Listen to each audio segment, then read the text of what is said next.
Morning from Greensboro Homestead. We're going to do a quick video this morning. How to do a tune-up.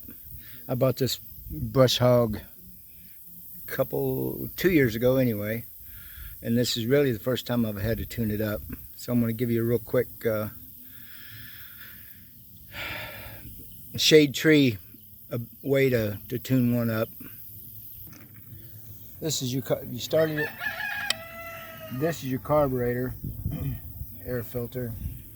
I'll be doing a follow-up on the carburetor. I've already taken the 3 screws and nuts out of the top to take the top off. This is just your pull start. This is your points of contact, your points. This is what makes a spark. This is magnetized. This is where the electricity comes to and goes down the spark plug. That little point right there at the end of my finger, that's where the spark comes from. Every time it makes a 360 degrees, it'll fire a spark. When it fires a spark, it pops the piston. So what we're doing right now, you can see I've already cleaned up this side. We're going to clean up this side. When you get rusty like that, obviously it's not as good a contact. After I clean them up, you see how quick and easy it is to just brush the rust off of them. They don't have to be perfect. But then I'll take some WD-40 or something just to lubricate it just enough to keep it from, even though I've kept this out of the rain, we've had, man, I think 40 some inches of rain between last winter and now. And so I'm cleaning up the face of the strutter right now. But even though it's covered up, sorry, I'm jumping around because I'm working and talking at the same time. Even though it's, I'll show you what it looks like covered up here. Yeah, so I've basically cleaned it up. There we go, that's better focus. Even though I've had it covered up, just the moisture from all the seasons, we've had 100-degree temperature variance between last winter and this summer. So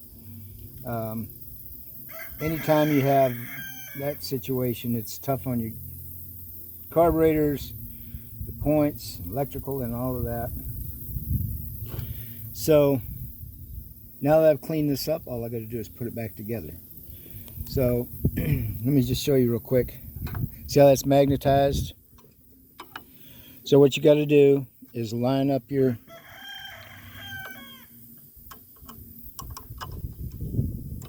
screws, obviously, so you can tighten it back down. But we're not going to tighten it all the way down yet. We're just going to get it close. And what I usually do is take a business card. That seems to work the best. And slide a business card in between there. And then put the magnet back on it. It'll still pick up through the magnet. Let me get a piece while she's kind of looking the motor over real quick. Our beautiful bride of 31 years.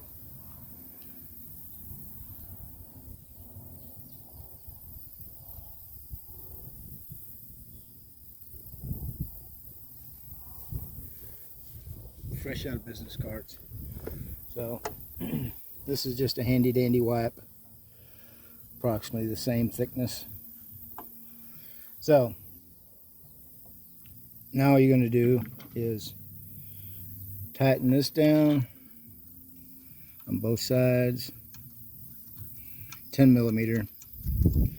Nothing's American anymore. You should know that. Except us. Yeah, some of us are questionable. Some of us are made in China. I'm not going to go into any names of any presidents, but you get the idea.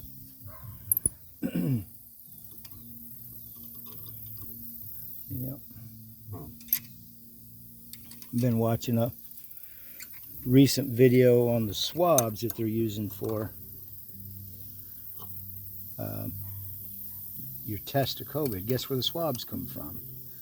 And these are government issue. except they all come from China. So, what was the chemical that was found in them? EO or something. Well, you need to look it up yourself. It's a registered nurse of 30 some years, and she did the research on it. She's not just a registered nurse. She's over some. Don't go stupid on tightening these up. They're not designed for it. So, anyway, kind of working and talking at the same time. Look her up. I've got a link on my personal contacts with instant messenger and that kind of thing. So, if you're interested, I can send it to you. But it's pretty popular out there. I've had 3 or 4 people send it to me already. So, you can come over here and see what I'm doing from this angle now. What I'm doing now is taking apart the carburetor. I'm going to leave that bonnet off. We'll call that the bonnet. The pull start part. And I recommend you do this. You put your parts in your carburetor lid. I'm infamous for doing this stuff in the grass, and next thing you know, I'm cussing and trying to find my part. This is just a breather tube. Returns, like if it's extra gas fumes or extra oil, whatever, it just returns it back to the motor. It helps with EPA. That's more Big Brother stuff. Gasket, try not to damage that. If it doesn't come off, don't make it come off. Just leave it on there. I can disassemble this linkage. There's really not much need to. All I'm really trying to do is, in fact, I'm going to snug this back up and it won't get away from me and do any unnecessary damage there. All I'm going to do is take this bottom bowl off, inspect the inside of the bowl, and see if it needs any all that corrosion, rust and stuff like that. I drained it once already before I started it. I do that every season. Again, with condensation, if it, you see gas coming out now. So I'm going to need to plug that off. Then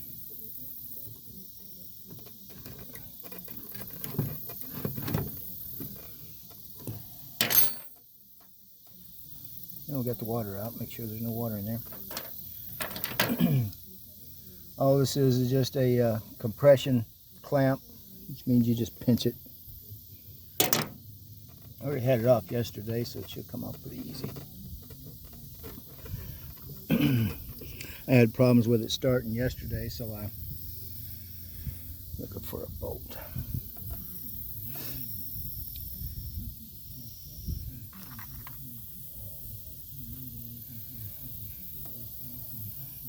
There we go. So now I've secured that back out of the way. It's just gravity fed, so it's no big deal. And when you're taking this, well, there was still a little dab of water in there. Maybe I had some in the bottom of the gas tank there. I like gas. Yeah, well, it's going to be a combination of gas and water. That is, if you got condensation there. There's a gasket on the top of that. It's pipe thread, so it pretty much... Alright, so I've kept it pretty well maintained, or there'd be rust and stuff in there. You just want to inspect the float. It's just a plastic bobber. It's got a little needle right here that shuts off. The needle's right there. It shuts off, and so when the bowl is full, otherwise gas would just continue to blow into your motor. You don't want that. So I'm going to inspect the butterfly here.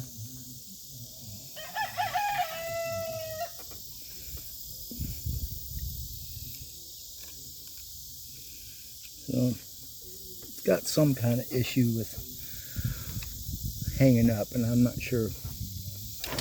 Again, I'm a shade tree mechanic.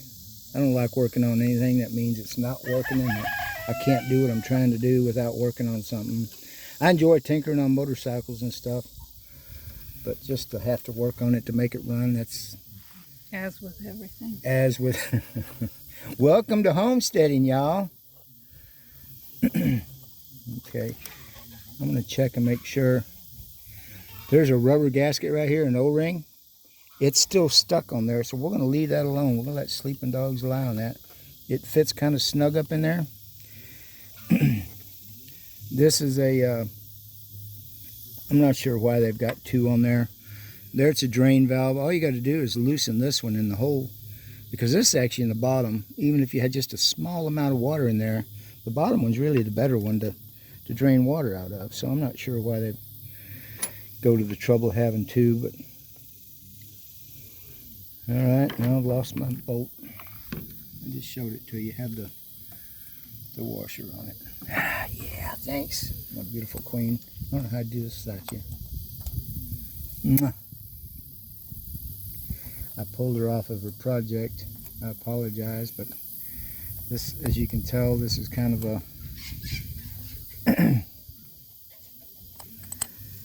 a forehand operation. So, and when you're putting the screw back in, you got to hold your mouth just right to get the thread started. Okay, we're just going to finger tight that right now. Nothing serious until I get the carburetor put back on. We don't want to put extra stress on the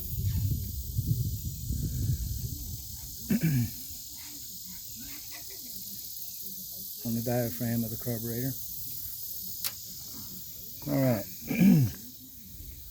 So we checked all our linkage here. I need to go check. I'm going to hit pause. Sorry. Yep. Okay, welcome back. This was an experiment in futility yesterday. I had a couple old cans of the spray foam stuff, and I was trying to fill up a steer tire on our zero turn, and I didn't have a new can. I've seen YouTubes where you just fill up instead of keep having flat after flat, we have a lot of locust and bodark. Anyway, it didn't work. I didn't have a new can, so. All right, back to where he was. I was checking the linkage while Sam was over there checking on the skirmish between the chickens or whatever, and all the linkage seemed to be working good. But I did notice that this right here. Let me cut in front of you here. If you can show it from this angle, see that's kind of bent this direction. Well, this piece right here, see how it's connected to the muffler? This is like a heat diaphragm. So it works kind of like a choke, where when the motor is cold, it'll stay kind of in the choke mode. But then once the motor's warmed up, it allows the governor to work the load of the whatever you got the motor hooked up to. And I noticed it's kind of bent. And I thought, if that's got stress against it, and I just heard something click when I did that, that could be causing my startup problems, because it's run for a minute and then it'll quit. And then, yeah, I mowed with it about 5 minutes yesterday, and it didn't seem to do too good. So I'm going to put this all back together now, and hopefully it'll all gel whenever we get it back together. Put the compression clamp back on it. I'm sure there's a mechanic's proper name. My son is an amazing mechanic. He's works for Penske. He works on big trucks, the big diesels,